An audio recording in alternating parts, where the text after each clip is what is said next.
माशाअल्लाह तुम जग में कण कण में व्याप्त इस परमात्मा के स्वरूप ओंकार को नमन और जिसकी रज में खड़े पलकर हम पड़े हुए हैं, जिसके अन्न जल वायु से हम सबका जीवन चल रहा है, ऐसे उस पूज्य भारत माता को नमन।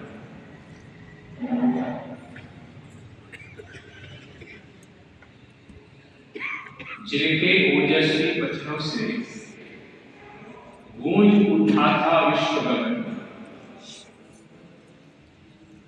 वही प्रेरणा स्रोत हमारे स्वामी पूज्य विवेकानंद।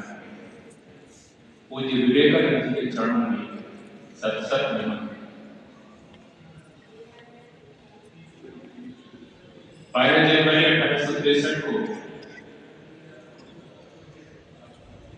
एक बालक का जन्म हुआ जिसको बिलियन नाम से या नरेंद्र नाम से पुकारा गया।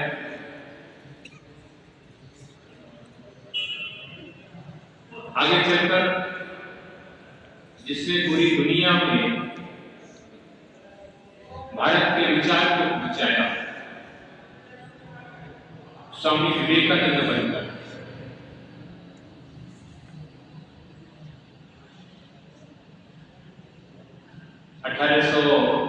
में शिकागो में एक बड़ा धर्म सम्मेलन किया गया। विभिन्न मत मतांतर के लोगों को, विभिन्न धर्मों के प्रतिनिधियों को वहां आमंत्रित किया गया, बुलाया गया। सनातन धर्म से, हिंदू धर्म से किसी को आमंत्रित नहीं किया गया। स्वामी विवेकानंद, उनके मन में ये इच्छा हुई कि वहां मुझे भी जाना चाहिए, और प्रयास करके वो वहां पहुंच गए। 74 धर्मावलंबी वहां बैठे हुए थे। 3 मिनट का समय दिया गया था। जिस दिन उद्घाटन सत्र था,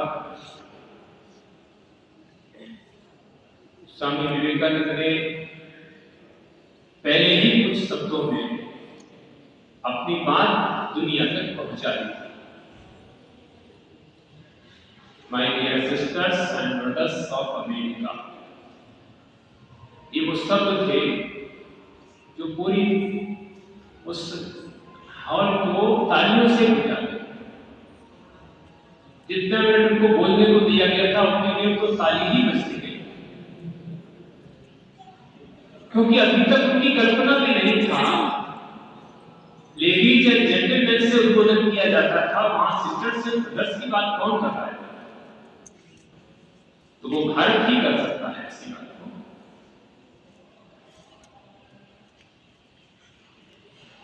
कई वर्षों तक वो अमेरिका में रहे और कई जगह उनको आमंत्रित किया गया।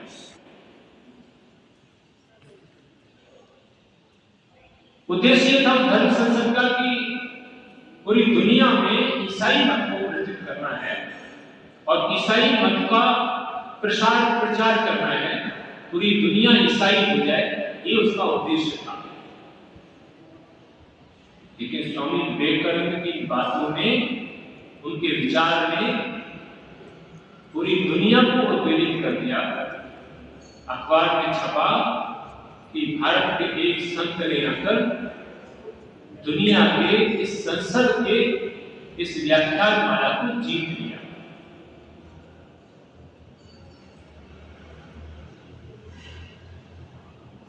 एक प्रवास के समय कलकत्ता ने, अमेरिका में रहने वाले व्यक्ति ने कहा, ईसाई ने कहा कि अगर स्वामी विवेकानंद को ही हम ईसाई बना लें तो पूरा भारत बन जाएगा, और भारत बन गया तो सारे दुनिया में हमारा राज्य हो जाएगा, हमारे विचार का राज्य हो जाएगा। एक बड़े पुराने मरबक व्यक्ति स्वामी जी के पास आए कि आपसे कुछ 2 मिनट बात करना चाहते हैं। स्वामी जी ने कहा कि ठीक है, आप कहिए क्या कहना चाहते हैं। उनका, स्वामी जी आपने अपनी उद्बोधनों में, बातों में कहा है कि मैं बाइबल पढ़ता हूं, जानता हूं। उन्होंने कहा बाइबल में पढ़ता हूं। उन्होंने अपने झोले से निकाला, दिखा दिया कि देखो ये बाइबल मेरे पास। फिर उन्होंने ईसा मसीह की तस्वीर भी दे दी, मेरे पास फोटो भी है उनका। तो बोले फिर तो आप बाइबल भी जानते हैं, ईसा मसीह को भी मानते हैं, तो आप ईसाई क्यों नहीं बन जाते? उन्होंने दूसरी चित्र और निकाला, बोले आप इनको जानते हैं? तो उनका ओ लॉर्ड मंकी, कई हनुमान जी हैं, आप इनको जानते हैं? यहां सुना तो है, आप इनको मानते हैं? नहीं, हम क्यों मानेंगे, हम तो ईसाई हैं। उन्होंने गीता निकाल के दिखाई, इसको मानते हैं? नहीं, हम तो इसको नहीं मानते। बोले यही फर्क है आप में और मुझ में, पूरी दुनिया में और भारत में। भारत वसुधैव कुटुंबकम की बात करता है, पूरी दुनिया को अपना परिवार मानता है।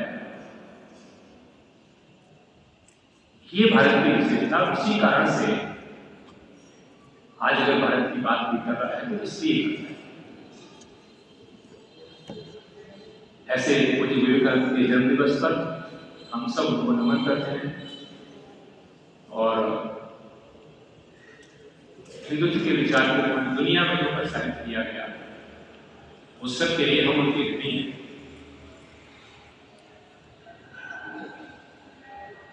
आज के कार्यक्रम पर आते हैं।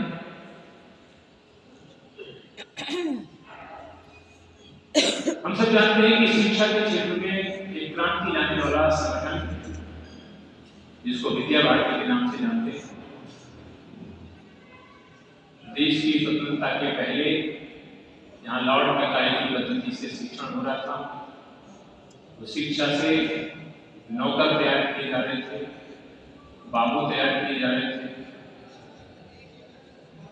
1947 में जब देश को स्वतंत्रता मिली तो भारतीयों ने कल्पना की थी कि यहाँ की शिक्षा व्यवस्था बदलेगी और भारत की शिक्षा की बात होगी। दुर्भाग्य से 1952 तक ऐसा कुछ होता हुआ नहीं था। तो संघ के राष्ट्रीय स्वयंसेवक संघ के कुछ कार्यकर्ताओं के मन में विचार आया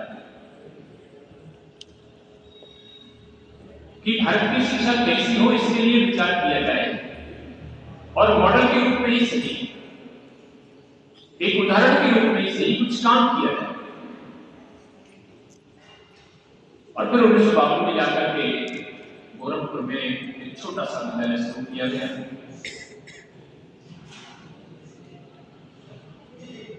प्रारंभिक विद्यालय खुले हुए, हम यहाँ बैठे हुए भी कई कार्यकर्ता ऐसे हैं जिनको मालूम है कि विद्या भारती का प्रारंभ कैसे हुआ।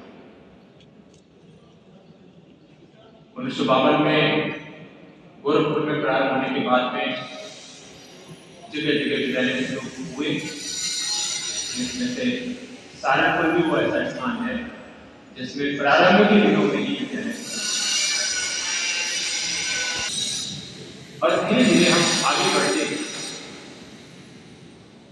कक्षा 5 तक की व्यवस्था शुरू में सूचित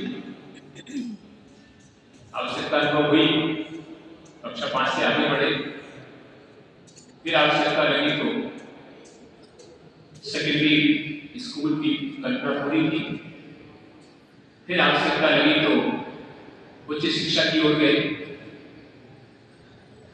तो धीरे धीरे ये चरणबद्ध तरीके से शिशुमंदिर योजना जिसको कहा जाता था, आज वो विद्या भारती के नाम से पूरे देश में चलती है। 12,118 औपचारिक विद्यालय अब तक है हमारे, लगभग 9,000 से ऊपर अनौपचारिक शिक्षा केंद्र है, लगभग 22,000 की संख्या में हमारे अनौपचारिक औपचारिक मिला के कुल विद्यालय है। देश के हर प्रांत में विद्यालय है, हर प्रदेश में विद्यालय है।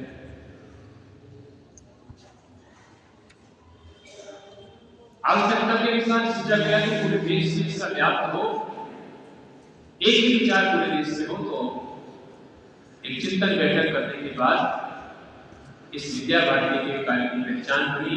विद्या भारती अखिल भारतीय शिक्षा संस्थान नाम से रजिस्टर्ड बॉडी बनी और एक लक्ष्य निश्चित किया गया कि हम क्या चाहते हैं। विद्या भारती इस शिक्षा के माध्यम से क्या चाहती है, क्या परिवर्तन चाहती है। उस लक्ष्य को लेकर जब हम चिंतन करते हैं तो कुछ मुख्य बिंदुओं की चर्चा में करता हूं।